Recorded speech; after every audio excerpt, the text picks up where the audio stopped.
Good morning, everybody. Just a couple quick announcements. If you can make sure your cell phones are on silent, please. Thank you. We will begin with some opening remarks from President Roberts. He will introduce John Cohen, who will then have some opening remarks as well. We'll then follow with a Q&A with the media. Members of the media, if you can raise your hand, I'll call on each of you. Please state your name and your affiliation. Any questions? President Roberts, turn it over to you.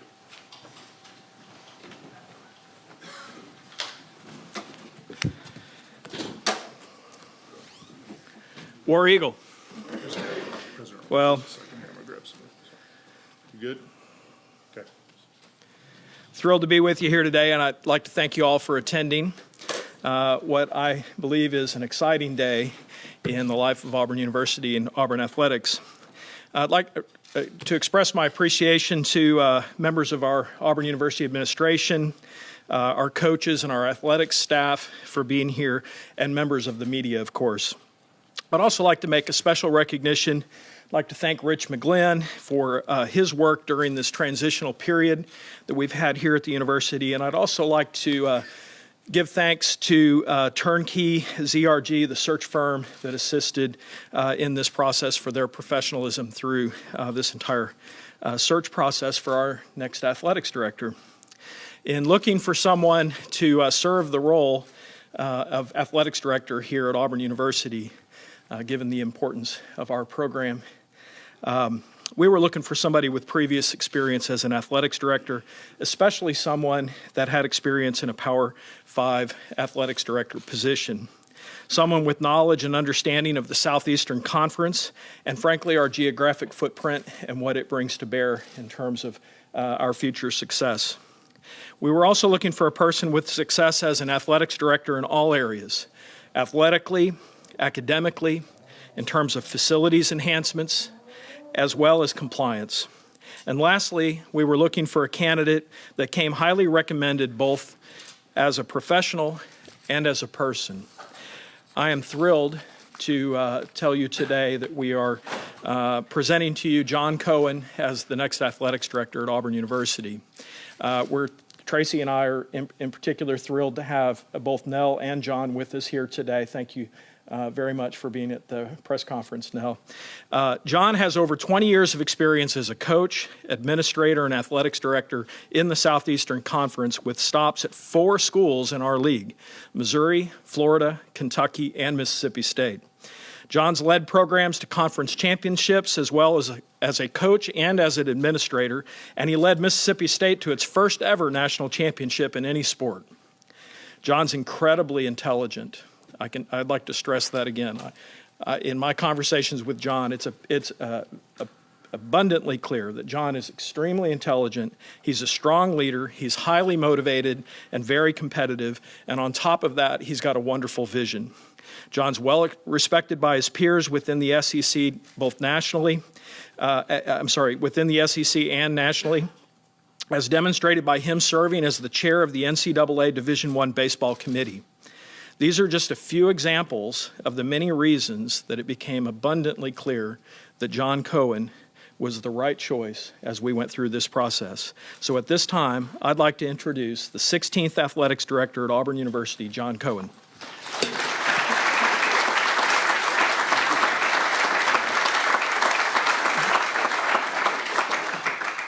War Eagle. War Eagle. Just some quick thank yous. Thank you to Dr. Chris Roberts, the manner in which he conducted the search.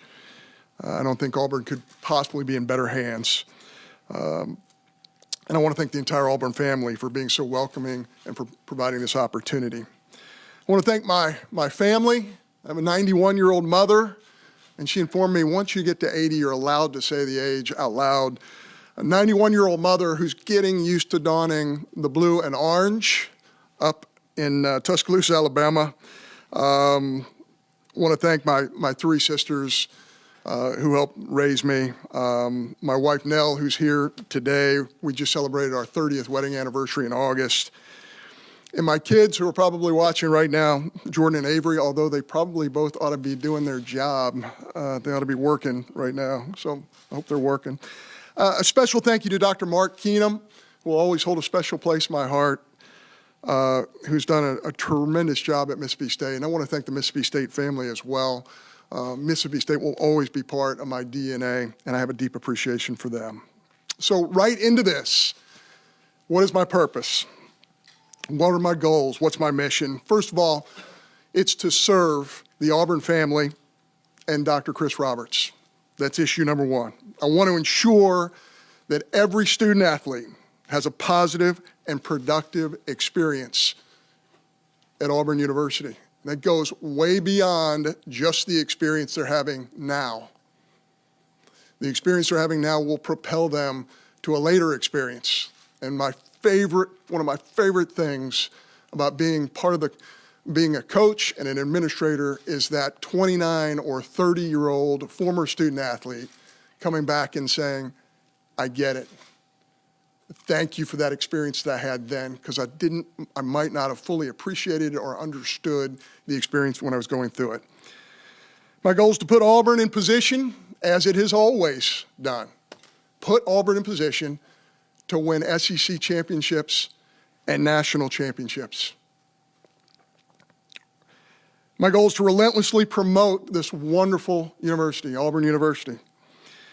My goal is to follow the full scope of compliance, which is not just simply NCAA rules, not just simply SEC policy or regulation. It goes way beyond that. That's one of the very appealing things about Auburn University, because compliance goes way beyond that. Common courtesy is part of compliance. Public service is part of compliance. And the Auburn Creed is very, very much part of compliance. What's my why? Why did I make this decision after having this wonderful opportunity being presented to me? Why?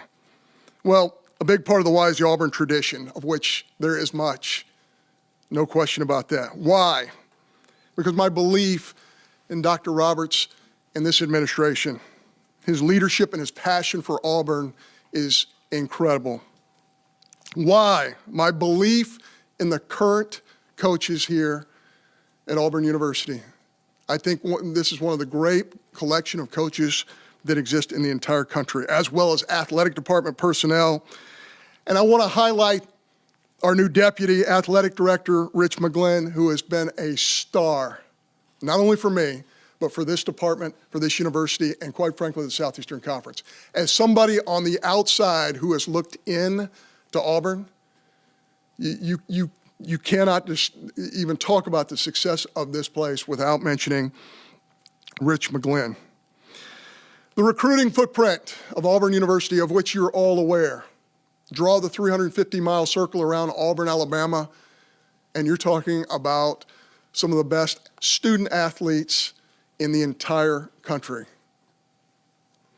How about the Auburn brand? I know that I will go through airports with my little thing here, my little lapel pin. I know that this brand, this symbol, will be noticed in every airport in the country that I go through and beyond. It's a powerful brand, and I recognize that. Why? How about the Auburn Creed? I love the Auburn Creed. I love the examples of earning it through hard work. I love the honesty and truthfulness, the education which creates knowledge, helpfulness, sympathy, powerful words, the Auburn Creed. How about this why? And this is another why. This is a big why for me. I've heard and seen the common refrain, Auburn being Auburn. And I want to tell you, in my opinion, as somebody who's been on the outside, who's now coming in, Auburn being Auburn is a special thing.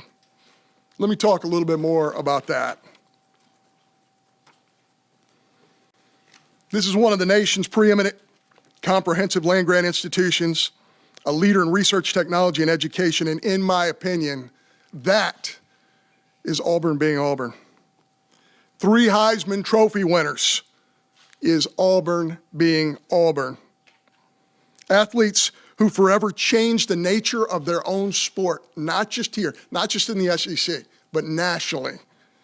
Like Bo, like the Big Hurt, like Sir Charles, like Rowdy, like Ruthie, like Suni, I can name a bunch more. That is Auburn being Auburn. How about Hall of Fame coaches? Shug Jordan, Pat Dye, Joel Eves, Sonny Smith, Hal Baird, who I got to see the other day, Joe Champy, David Marsh, Ralph Spry, Susan Nunnally, Kim Evans, and many, many more. We have future Hall of Fame coaches in this room right now, and I'm thrilled with that. That is Auburn being Auburn.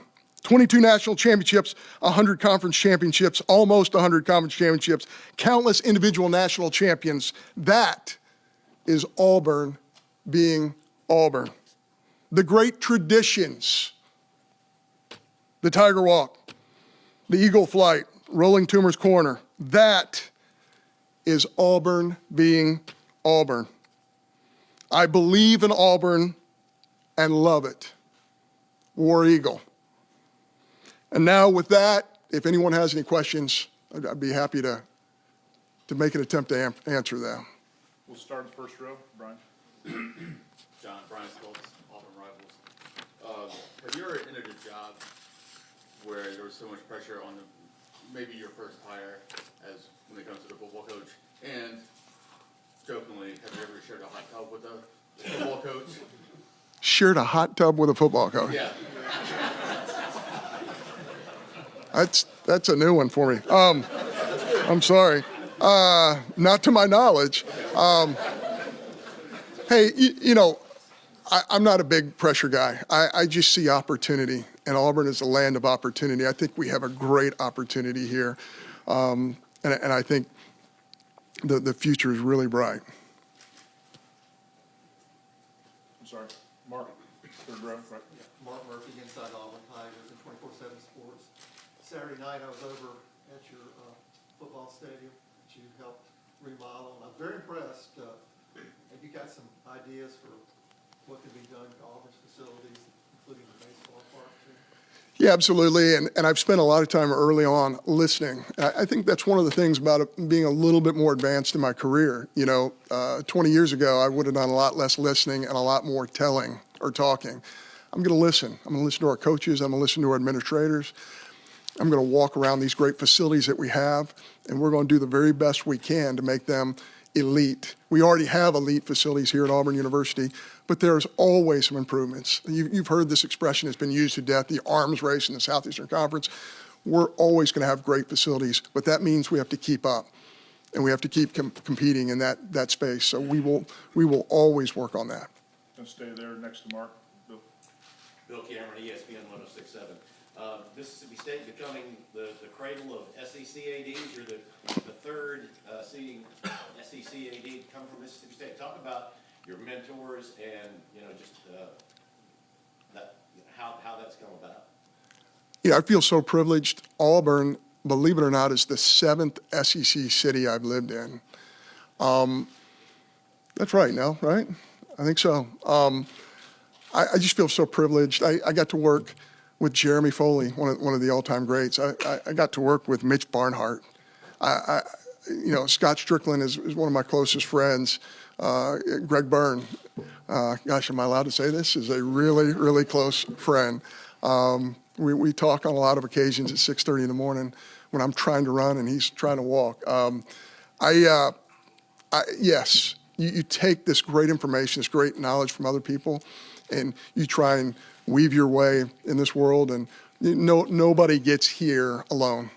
It takes a great deal of support from others, and I just feel privileged in that space. Gonna stay on that side. Philip? John, could you just talk about not asking you for specifics, but just the process of a search for a job as big as the head football coach, and kind of what that entails? Kind of thought somebody would ask that question. I actually brought this, and I'm not going to open it up, but this is a very, very long process. In fact, I have 58 things on this piece of paper that we go through as we go through this process of looking for a new head football coach. It all starts. It starts with this. It starts with culture. It starts with X's and O's, and it starts with recruiting. Those three things have to be up front, but there's a whole lot of other things that have to be answered before you get really deep into it. Justin, Justin Hutchinson, Auburn Live. Can you just talk about your I guess approach to NIL and specifically on to Victory and kind of what their plans are for Auburn and what your vision is for NIL moving forward? Well, 6 years ago, actually going on 7 now, when I became the athletic director at Mississippi State University, I would have never guessed that we would be where we are today in the landscape of name, image, and likeness. But certainly, now that it has started, much like the space race in the 60s, right? Now that it has started, we got to be out front. And we have to be aggressive, and it's the way of the world. So we're going to jump in with both feet. Certainly, an incredible foundation has been laid at Auburn University. Very proud of that. Makes this position even more appealing. And it really speaks to the passion for Auburn University to see what's already been done in that space. So I'm excited about jumping in there and locking shields with all those people who are involved with the NIL process at Auburn. stay on the front row of the bus. Goodbye, SwareboyO.com. I see you're in a good mood today. What's this last couple of weeks been like for you when you decided, okay, I'm really interested in this job, leaving a job that you seem to enjoy, a place where you seem to enjoy, and then getting here? What's that process been like? It's been emotional. There was leaving your alma mater is difficult. The friendships that Nell and I had, obviously the working relationships, there's a passion there. But this is Auburn. And I spent the first 5 minutes speaking to you, all of you, of my why. Auburn is a national brand. Auburn is a powerful entity. And Auburn is an incredible place. So as you go through this process and you ask yourself, okay, am I being ridiculous here? These people at Mississippi State have been so great to you. It's been such a wonderful experience. What are you doing?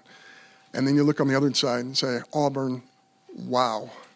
So I feel like there's been a whole lot of wow for me. And I've felt that way about Auburn for a long time. We're going to go to the back. Johnny? Hey, Johnny Conlon, ABC 3340 Sports in Birmingham. John, I just wanted to ask you, before you accepted the job, were you given assurances that you will be the chief operator when it comes to the hiring processes within the athletic department? Certainly we had those discussions. And yes, the final decision will be my own when it comes to hiring within the athletic department. But, again, I'm going to go back. The 35-year-old version of myself would have stuck his chest out and said, this is how it's going to be. The 56-year-old version of John Cohen says, I want all the information that is available to me from everyone that I can possibly get it from at Auburn and beyond. Information's a powerful thing, and I want that information. So, again, certainly, Dr. Roberts made it clear that these decisions will be my own, but it takes a village. It takes a group of people sharing information, sharing knowledge, and quite frankly, I've been on the phone a lot because we have to make great decisions. That's what I'm charged with doing. Going to stay in the back, far left. Ryan Hennessy, ABC 13 in Birmingham. Touching on that, I know the head coaching job is the topic for all the fans right now with your first hire, one of your first hires. Have you called people so far, and when do you want that job to be offered to someone? Yeah, I won't talk about the process per se. It obviously dominates my time, which it should. The football head coaching position at Auburn University is a critical decision, and we take the utmost seriousness. There will not be anything we don't look at. Everything's on the table every day. But I'm not going to go into dates and times and process and when the finish line is going to be.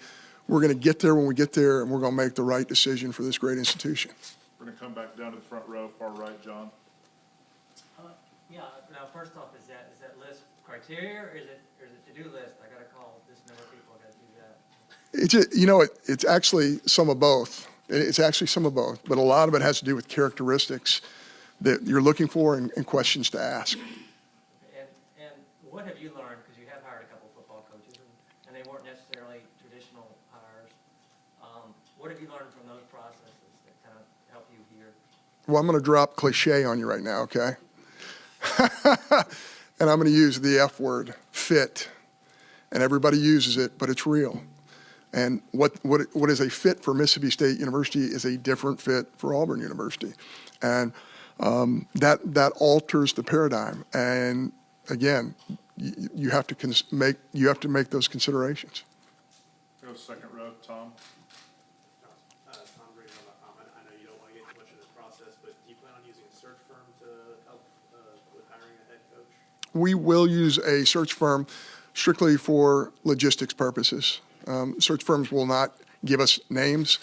They obviously will help in background checks, and they will help us with logistics. Every other part of the search will be our own. We're going to stay in the second row to the right. Justin. Hey, John. Justin Lee with the Black Auburn News. You have a few sports here that you didn't have at Mississippi State. Gymnastics, everybody's fired up about. Equestrian's national championship program. And swimming and diving has a crazy history here. How do you go about learning what you need, what those sports need from you? Or do you just take your baseball mentality and apply it? Or how do you go about it? No, I know I have a lot to learn, and I've already reached out to Greg Williams, who's done an incredible job here. My goodness, the amount of national championships, just following the last event that they had was kind of remarkable and eye-opening for me. Nell and I spent 5 years at the University of Kentucky, so even though it's a different type of horse, we are familiar with horses. Swimming and diving, I come from a swimming and diving family. My father actually swam almost every day of his professional life. My sisters were big into swimming, so I was dragged all over the Southeast going to swimming meets as a kid. Didn't appreciate it then, really appreciate it now. Went to swimming practice just the other day. Gymnastics, just an incredible sport at Auburn. Can't wait to go watch those kids perform. Those student athletes have a remarkable reputation, not only on this campus, but nationally as well. Just excited about those opportunities. We're going to go to the front row, Jay. Jay Tate with the Auburn Rivals. My question for you is, you're kind of an endangered species in a way, that you're a coach that has transitioned into AD. That doesn't happen as often anymore. Talk about, do you still look at your job now from a coach's set of eyes? I think I do. I was fortunate enough to be in the locker room last night when Coach Pearl and his team came in at halftime, and I saw the look on his face. I'm like, yeah, I know that look. I know it. By the way, I feel so privileged with the coaches we have here. Coach Pearl, what an incredible job he's done. Butch Thompson and here's been to Omaha 2 of the last 4 years. I intimately aware of the capabilities of Butch Thompson. I've so many other coaches on this campus who have done a tremendous job. Yeah, I think you can, when you've done it, you sat in that particular chair, there's a little bit more connective tissue. You really understand. You understand what it's like in a moment not for your team to not play well, and you go home, you can't sleep. It's just different. So I've worn the two hats, and I think that there's some value in that. I really believe that. And in fact, other ADs who are friends of mine have reached out and said, hey, I'm having, an issue connecting with this coach. What do you think? That happens quite frequently, and I feel like I do have that club in my bag. We're going to go to the left front row, Brian. Yes, Brian Matthews, Auburn Rivals. When you go about choosing a coach, whether it's for football or another sport, what are some factors of that person, that personality that you look for in the leader of student athletes? You got a couple of hours.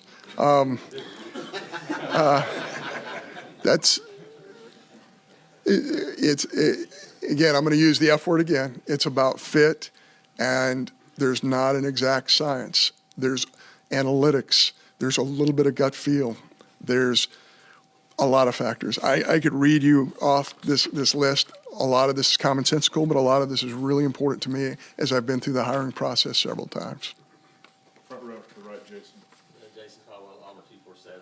You mentioned Coach Baird, Coach Dye. That was the time you were a player. You got to watch. How did those guys specifically mold your thoughts and feel about Auburn? First of all, those guys are rock stars. You can just feel their charisma. When you were around Coach Dye, and I wish he were here today, you can just feel the charisma ooze. And I feel the same way about Coach Baird. Just gentleman, high level of thinking, great vision.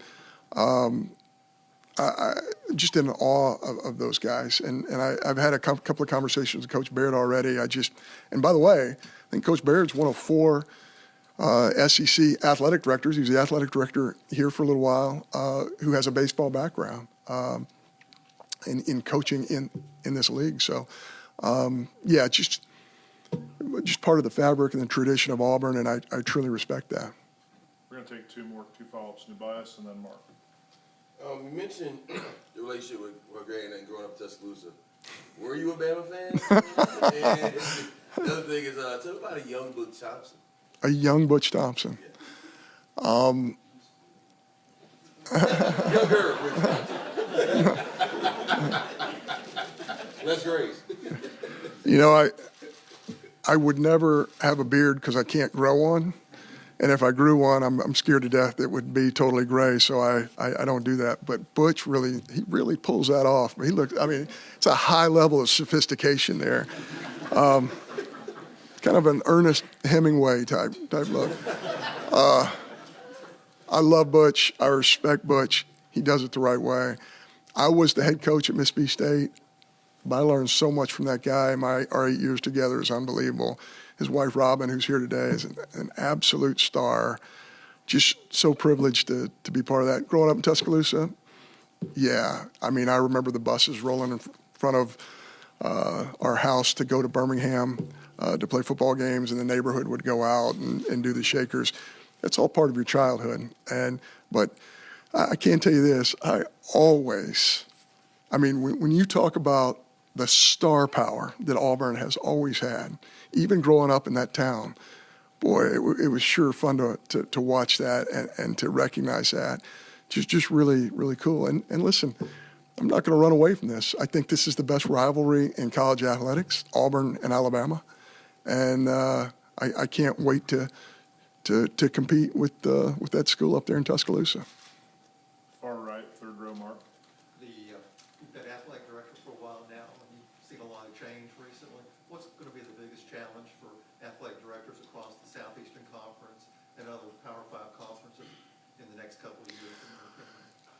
I think, just to be really simplistic, the biggest challenge is going to be the unknown. I mean, who is going to govern what's moving forward in the NIL space? Are state legislatures going to govern this? Is the NCAA going to govern this? Is the federal government going to govern NIL? It's such a huge factor because it is about student athletes having the opportunity to do something they've never done before at a high level. And folks who represent athletic interest who are allowed to provide opportunities for these student athletes. And I think on some level, it's a good thing. On some level, it's a little bit of a frightening thing. And I do believe there should be guardrails. There aren't as many as I would like at this point in time, but again, that's not going to stop Auburn University from being aggressive in this space. And from the conversations I've already had, it's very exciting again to see the passion in that space that Auburn has. John, thank you for your time. Everyone, thank you for your time. One last announcement. We're going to do a quick photo op with President Roberts and his wife, and John and his wife up front here. Thank you. Thank you. War Eagle.